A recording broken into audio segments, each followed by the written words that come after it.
Then you also read, the mighty one, God the Lord has spoken and summoned the earth from the rising of the sun to its going down. You read it. A Psalm of Asaph. The mighty one, God the Lord, has spoken and called the earth from the rising of the sun to its going down. So from the rising of the sun to the going down, meaning east to west. One thing is that, other meaning is that Udesita Havsadakva.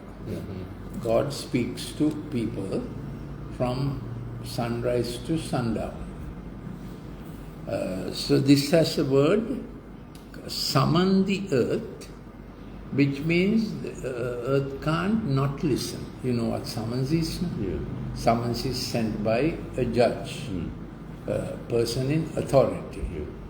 Listen to me, attend on this. So he keeps saying this to people, common people like you and me, as well as to a president, head of state, big shot judges. He has a way of summoning them to listen to him for course correction, giving them another chance. Especially when a father does a mistake in a family, it will affect the family. But if a person in much authority does a mistake, that will affect the whole nation, isn't it? So this summons Out of Zion. even then there are three terms applied to God: mighty one, God, and Lord. Hebrew word for God is Elohim.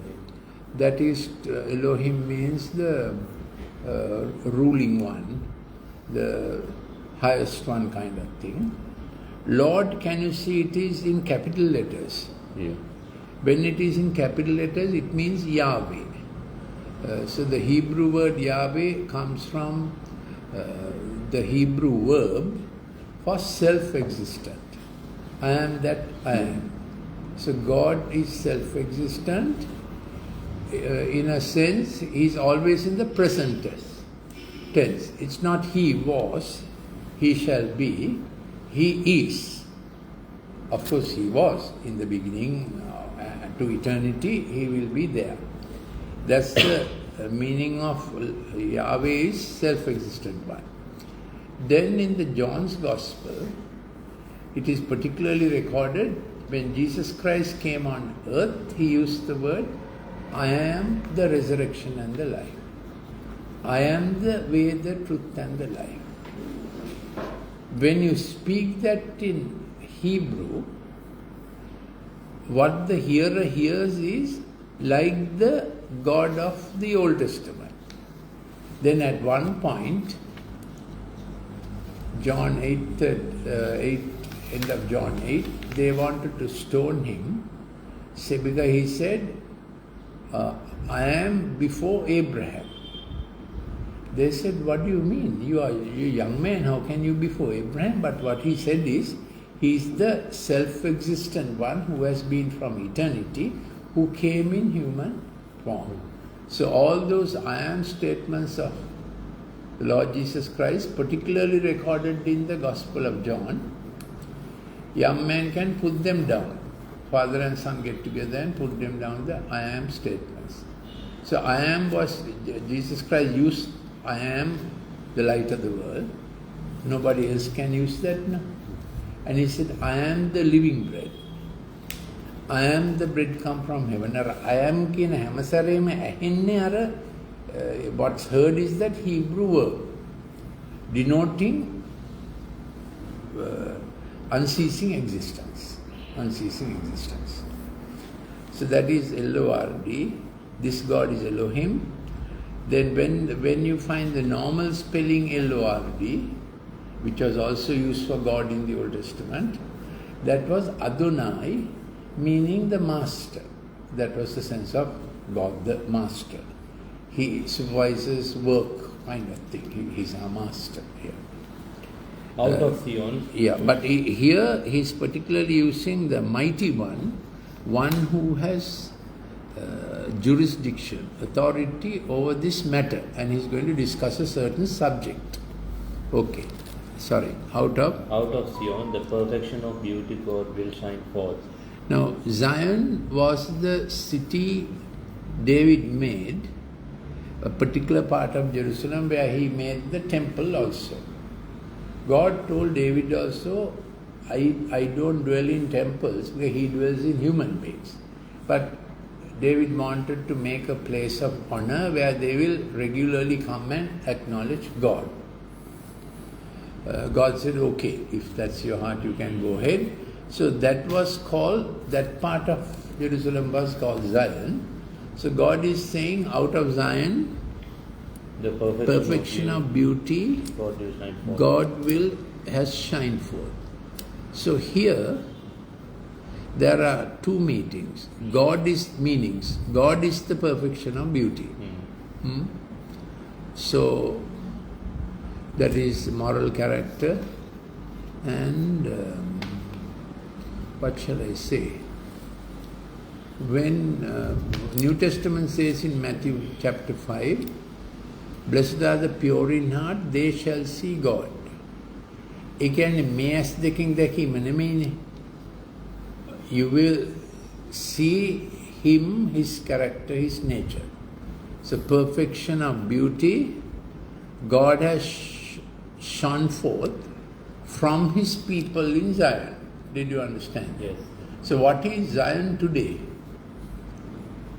Today you don't have to go to the land of Israel to see Zion. Whenever God's people are there, that is where God shines forth perfection of beauty. So in our life, people must be able to say his character and way he dealt with that very difficult situation. The way he dealt with that very unjust situation that came to him was so like Christ, he shone forth God's beauty.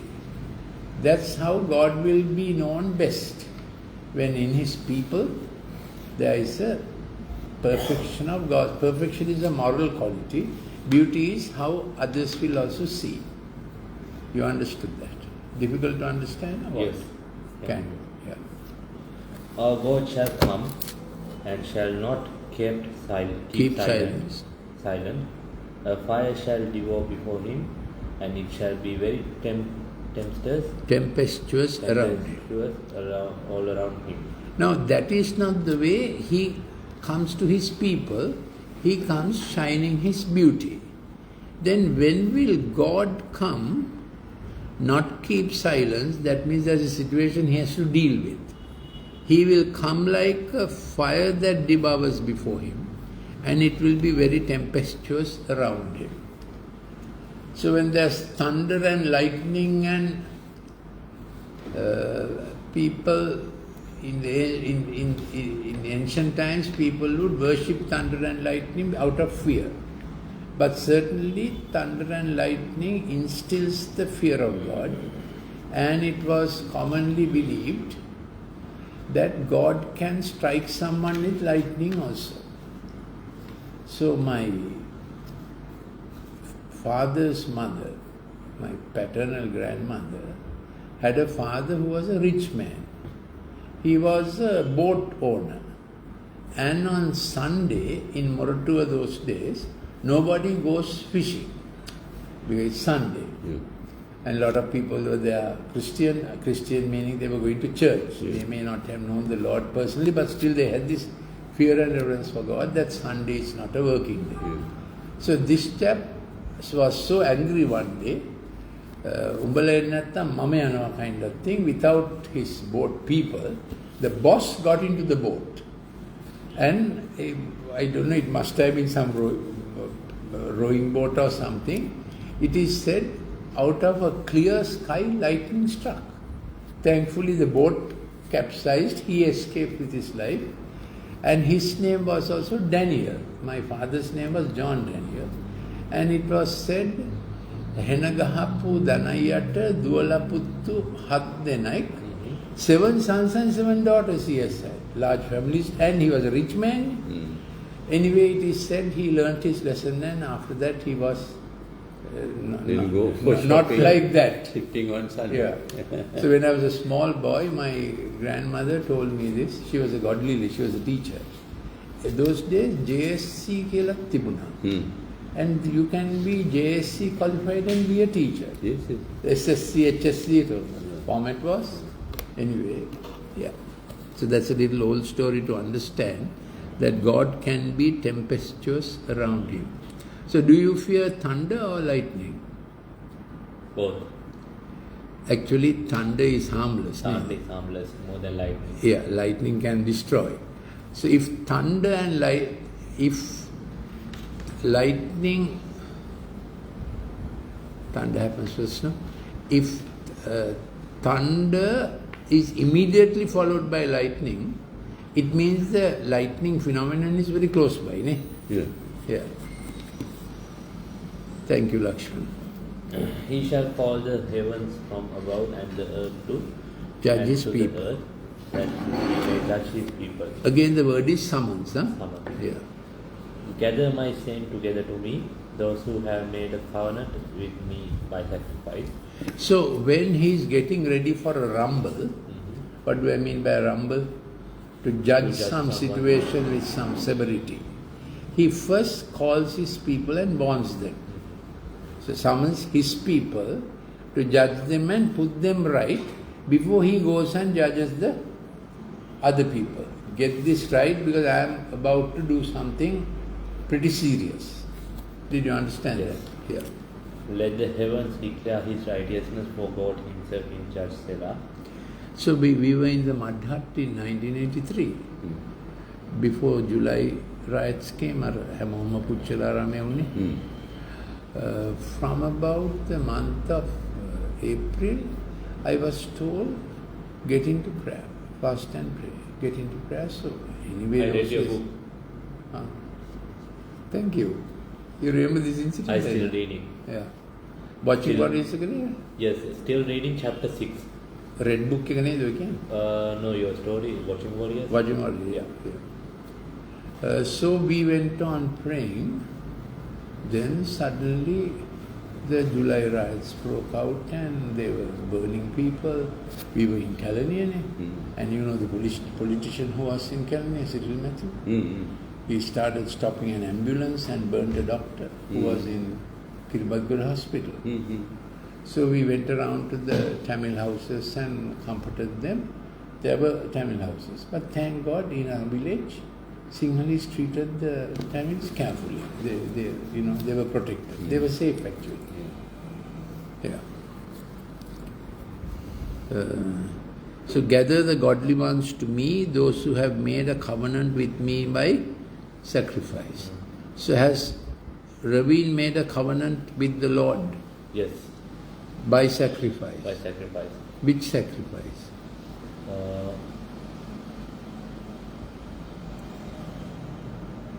Now, in the New Testament, Jesus has made himself the sacrifice and he has gone to the cross and we accept his forgiveness. In the Old Testament, everyone that goes to meet with God, they had to own up their sin, and the way was to take a little kobeya or a little lamb. The poorest people took a kobeya, turtle dove kila kiyanne. So that was not that forgave him, but that was acknowledging wages of sin is death. I deserve capital punishment for my sin, but, O Lord, instead of which I acknowledge by this sacrifice. Did you understand that? But on the cross, Jesus took our sin and he died, and of course because he was sinless, he came back to life. Now when we accept him, our sin goes to him. And our sinful nature is crucified with Jesus. And when we arise with Jesus, අපේ පරණ ගති ගුණ බෙරි කළා තමයි negative නේ. Did you understand this? Yeah. Our old nature is put to death and we rise up in the newness of life. So in water baptism, which the Father and the Son have to do sometime, we have to We put you down in water as your burial to your old life. Come up to your new life. Of course, it has happened. There is a symbolic confirmation of what has happened. Burying the old life and resurrecting the new life. Let the heavens declare his righteousness, for God himself in Judah Selah. Judge. Selah. Selah is Amen vage vachanayak. Hear, O my people, and I will speak, O Israel, and I will testify against you. I am God your God. Hold on. So he has some case with his people to explain to them. What has happened? I will not Reprove you for your sacrifice of your burnt offerings, which are continually before me. Yeah. So they very ritually brought sacrifices.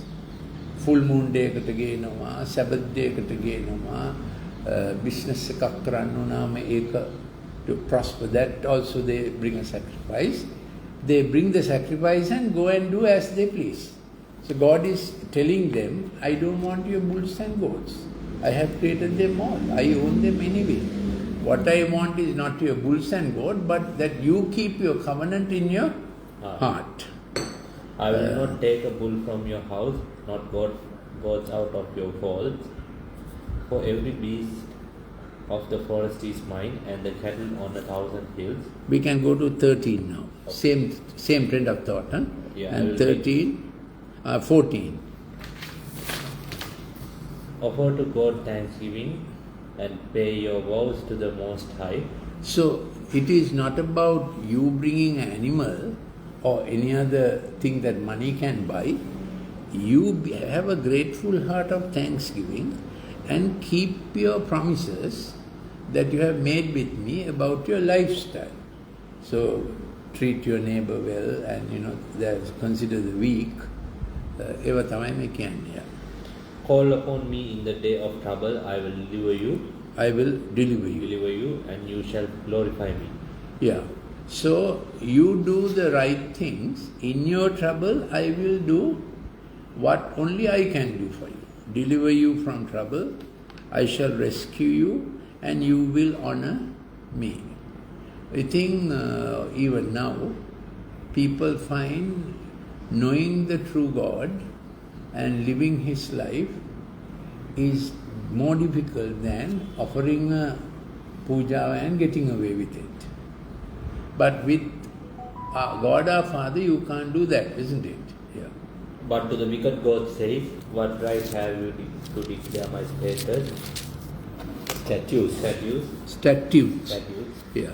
Or take my covenant in your mouth, seeing you hate instructions and cast my words behind you. So now there's another thing, confession. Confession has become a confession. Mawatha confession කියන්නේ? Go and tell the priest, I sin like this and things like that. And then he will absolve it, but you go and do it again. Next week also you come and say the same thing. When you saw a thief, you consented with him and have been partaker with adulterers. You give your mouth to evil and your tongue frames deceit. You sit and speak against your brother. You slander your own mother's son. So in the Old Testament, in the 10 Commandments, you have no, do not defraud your neighbor. Yeah. They thought they can please God with the sacrifices and hit the other fellow and rob the other fellow and, Yeah. These things you have done, and I kept silent. You thought that I was together like you, but I will rebuff you and set them in order before your eyes. Now consider this, you who forget God, lest I tear you in pieces, and there be none to deliver. Whoever offers praise glorifies me, and to him who orders his conduct all right, I will show the salvation of God. So the important is not bringing a sacrifice and gift with your hands, but to order your conduct right in everyday things. So for that you need God's salvation, otherwise we will do the thing we want to do. That's human nature. Yeah. We will go to Isaiah 53 also, since එකට මම මේක දෙන්න වෙනවා.